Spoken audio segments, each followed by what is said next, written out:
Hello everyone, कैसे हैं आप सभी लोग। उम्मीद है कि आप बहुत बढ़िया होंगे। प्यारे बच्चों, आज 27 मई साल 2026 के हरियाणा करंट अफेयर इस वीडियो में हम पढ़ने वाले हैं। आइए सेशन की करते हैं शुरुआत हम लोग। और आप लोगों से मैंने पिछले सेशन में एक सवाल पूछा था कि हरियाणा ने साल 2008-9 वित्तीय वर्ष में लैगिक बजट की शुरुआत की थी। ये पहला स्टेटमेंट है आपका, और ये स्टेटमेंट बिल्कुल ठीक भी है क्योंकि साल 2008-9 का जो फाइनेंशियल ईयर था ना, उसी के अंदर लैगिक बजट की शुरुआत हुई थी। जेंडर बजट का मतलब होता है कि महिलाओं के लिए कोई अलग से बजट पेश किया जाए। इसका सीधा सा मतलब है कि सरकार जो भी बजट बनाएगी उसमें महिलाओं के डेवलपमेंट के लिए, सिक्योरिटी के लिए, उनके सस्टेनेबल के लिए एक अलग से फंड निकालेगी। तो सरकार ने इसके लिए सबसे पहले साल 2008-9 के अंदर ही इसकी व्यवस्था की थी और इसको एज अ बजट के रूप में हिस्से में शामिल किया था। दूसरा पॉइंट है यहाँ पे, वृद्धावस्था सम्मान भत्ता योजना सरकार की 100% सहायता से हरियाणा के अंदर चलाई जाती है। तो ऐसा नहीं है एक्चुअली, क्योंकि ओल्ड एज पेंशन 100% सरकार के द्वारा फंडेड नहीं है। इसमें सेंट्रल गवर्नमेंट और के साथ साथ राष्ट्रीय सामाजिक सहायता कार्यक्रम के तहत बुजुर्गों की पेंशन के लिए एक बहुत ही ज़रूरी जो है ना आपका हिस्सा रहता है। मतलब ये सारे मिलके जो है ना काम करते हैं। तो इसका सही आंसर ये 100% वाला पॉइंट है ना, ये सही नहीं है। अगला आता है कि हरियाणा की जो पर पर्सन इनकम है 2025-26 के लिए नेशनल औसत से ज़्यादा है। ये बात तो बिल्कुल ठीक है यहाँ पे, क्योंकि जैसे पर्टिकुलर गुरुग्राम है, पानीपत है, फरीदाबाद है, ये बड़े आईटी हब के रूप में काम करते हैं। तो इसका मतलब जो है ना केवल 2, कितने स्टेटमेंट ठीक है, तो केवल 2, बी वाला ऑप्शन सही रहेगा इसका हमारा। अगर आप सीईटी मेंस की तैयारी कर रहे हैं तो द्रोणाचार्य नाम का बैच है, स्टार IQ एप्लीकेशन पे जाइएगा, इस बैच को आप एक्सेस कर सकते हैं। ठीक है, आगे बढ़ते हैं हम लोग। और हमारा आज का पहला करंट अफेयर है कि हरियाणा विजन साल 2047 के तहत परिवहन विभाग की समीक्षा बैठक में मुख्यमंत्री नायब सिंह सैनी ने किस मुख्य उद्देश्य पे जोर दिया है। इस सवाल का ठीक आंसर रहेगा हर गांव और शहर को बेहतर सरकारी बस सेवा से जोड़ना, to connect every village and city with better government bus services. Option number B इसका ठीक रहेगा।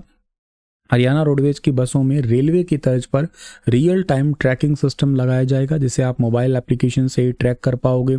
इसके अलावा बसों में CCTV कैमरे, पैनिक बटन लगेंगे जो सीधे कंट्रोल रूम से कनेक्ट किए जाएंगे।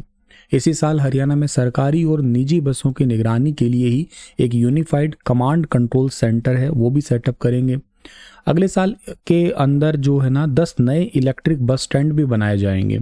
इन बस स्टैंड पर चार्जिंग पॉइंट के साथ साथ रूफ टॉप सोलर सिस्टम भी लगाए जाएंगे और no PUC no fuel petrol pump पर नंबर प्लेट स्कैनिंग कैमरे भी लगेंगे। अगर किसी व्हीकल का पॉल्यूशन अंडर कंट्रोल सर्टिफिकेट नहीं है तो उसको ईंधन नहीं मिलेगा। वैसे इसके साथ साथ जो है ना हरियाणा में वर्तमान में 26 व्हीकल स्क्रैपिंग सेंटर चल रहे हैं, जो पूरे देश में सबसे ज़्यादा है। ये भी क्वेश्चन एग्जाम में डायरेक्ट अलग से पूछा जा सकता है, कितने स्क्रैपिंग सेंटर चल रहे हैं। इसके अलावा पुराने वाहन स्क्रैप करवाने पर केंद्र सरकार के द्वारा 15,000 रुपये तक की प्रोत्साहन राशि दी जाती है। अब तक हरियाणा में 20 लाख लोगों को हैप्पी कार्ड मिल चुके हैं और 20 लाख नए कार्ड है वितरित किए जाएंगे। इसका मतलब है ये हरियाणा अंत्योदय परिवार परिवहन योजना है, जिसमें जो हरियाणा के गरीब परिवार है उनको 1000 किलोमीटर तक की सालाना यात्रा फ्री करवाई जाती है, या रियायत पे बस यात्रा से संबंधित है ये। हरियाणा 2047 के तहत हर गांव और शहर को बस सेवा, विशेषकर बड़े शहरों में सिटी बस सेवा से जोड़ने का टारगेट रखा है। मतलब ये हम लोग विकसित हरियाणा भारत के साथ ही इंक्लूड कर रहे हैं। देश की पहली हाइड्रोजन संचालित 10 कोच डेमो ट्रेन किस रूट पर चलाने की मंजूरी दी गई है। ये एक्चुअली मंजूरी दी गई है कौन से रूट पे सर? रूट का नाम है जींद सोनीपत का रूट। 75 किलोमीटर रफ्तार से दौड़ने वाली है देश की पहली हाइड्रोजन ट्रेन। देश की पहली हाइड्रोजन ट्रेन जो है ना, ये उत्तरी रेलवे क्षेत्र के अंतर्गत हरियाणा के अंदर जींद और सोनीपत के बीच में चलेगी। 10 कोच वाली ये एक डेमो ट्रेन है। इसकी अधिकतम स्पीड 75 किलोमीटर प्रति घंटा की रफ्तार से निर्धारित की गई है। हाइड्रोजन फ्यूल का इसमें यूज़ किया जाएगा और इसका कुल बिजली उत्पादन 1200 किलोवाट है। मतलब हाइड्रोजन फ्यूल से ये बिजली उत्पादित करेगी और उसी से फिर ये चलेगी। इसके साथ साथ जो है ना ये रोलिंग स्टॉक DPRS टेक्निक पे काम करेगी। ये टेक्निक की विशेषता है कि इसमें बिजली पूरी ट्रेन में समान रूप से ही डिस्ट्रीब्यूट की जाएगी। पेट्रोलियम विस्फोटक सुरक्षा संगठन ने हरियाणा के जींद में कंप्रेस्ड हाइड्रोजन गैस भरने का लाइसेंस भी दे दिया है। सुरक्षा प्रोटोकॉल के अकॉर्डिंग इस ट्रेन का रख रखाव स्कूर बस्ती दिल्ली के अंदर किया जाएगा। इस परियोजना को रेलवे मंत्रालय के साथ साथ जो है ना रिसर्च डिज़ाइन और मानक संगठन रेलवे सुरक्षा आयुक्त इनके द्वारा तकनीकी और सुरक्षा स्वीकृति भी मिल गई है। जल्द ही ये पब्लिक के लिए भी ओपन हो ही जाएगी। हरियाणा का एकमात्र केंद्रीय विश्वविद्यालय किस गांव में है? तो हरियाणा का one and only central university है पाली के अंदर। अभी हाल ही में कुछ यहाँ पे प्रोग्राम हुए हैं तो इस करके न्यूज़ में था, तो आप लोग ये क्वेश्चन ज़्यादातर एग्जाम में ऐसा ही बनता है कि सेंट्रल यूनिवर्सिटी हरियाणा में कहाँ पे? पाली में है। पाली गांव की वैसे स्थापना 1499 शताब्दी में चांदोली से आए ठाकुर जोन सिंह ने की थी। ये गांव महेंद्रगढ़ विधानसभा के अंतर्गत आता है। बाबा जयराम दास की तपोभूमि भी मानी जाती है ये। इसके अलावा बाबा जयराम दास ने 1900 से 1942 तक यहीं पे ही तपस्या की थी। गांव के संस्थापक ठाकुर जोन सिंह के पोते गोविंद सिंह के पुत्र थे ये, और हरियाणा का one and only central university है ये। इसकी स्थापना हुई थी कब सर? साल 2000। चलो आप बताओ मुझे कमेंट में, इसकी स्थापना कौन से साल में हुई थी? इसकी VC का नाम प्रोफेसर टंकेश्वर कुमार है। यहाँ पे पूरे गांव की एक ही होली, ये कल्चरल क्वेश्चन बड़ा इंपॉर्टेंट है। एक ही होली का कंसेप्ट अगर पूछा जाए तो इसी गांव का ही है ये।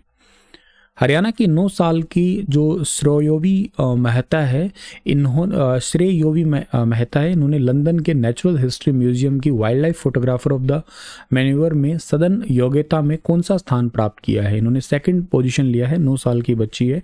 नेचुरल हिस्ट्री म्यूजियम की wild life photographer of the year प्रतियोगिता में रनर अप चुना है इनको। और इनकी photo in the spotlight Rajasthan के केवलादेव नेशनल पार्क से ली गई थी। हरियाणा में किस जगह पर उत्तर भारत की सबसे सुरक्षित जेल बनाई जा रही है? तो ये सबसे सुरक्षित जेल बनाई जा रही है सुनारिया के अंदर, रोहतक के अंदर पड़ता है, जहां जो कट्टर अपराधी है या गैंगस्टर है या आतंकवादी है उनको रखना, ताकि जेल की सुरक्षा में वो लोग सेंध ना लगा सके। हरियाणा के किस जिले में 1 लाख लोगों ने हनुमान चालीसा का पाठ करके वर्ल्ड रिकॉर्ड बनाया था? तो इसका ठीक आंसर रहेगा गुरुग्राम। गुरुग्राम के लेजर वैली में आयोजित आत्मनिर्भर भारत का विजय पर्व में उपस्थित 1 लाख लोगों ने एक साथ हनुमान चालीसा का पाठ करके वर्ल्ड रिकॉर्ड बनाया था। इस मौके पर हरियाणा के मुख्यमंत्री और उत्तराखंड के मुख्यमंत्री पुष्कर सिंह धामी भी मौजूद थे। Times Higher Education Asia University Rankings 2026 में किस यूनिवर्सिटी ने हरियाणा में पहला स्थान प्राप्त किया है?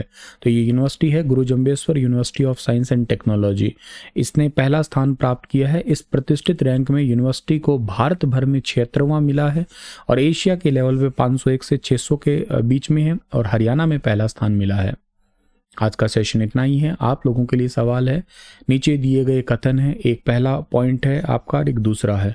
इनमें से बताना है आप लोगों को कौन सा सही रहेगा। उत्पाद शुल्क और कराधान विभाग हरियाणा 4 गैर GST वस्तुओं को छोड़ के अन्य वस्तुओं की बिक्री पे वैट लगाता है। और शराब पर उत्पाद शुल्क संग्रह हरियाणा में राज्य सरकार के लिए राजस्व के प्रमुख स्रोतों में एक है। ओके, चलिए थैंक यू सो मच। हंसते मुस्कुराते रहना। कल फिर मिलता हूँ आप लोगों के साथ में कुछ नया सिखाने पढ़ाने के लिए। राधे राधे।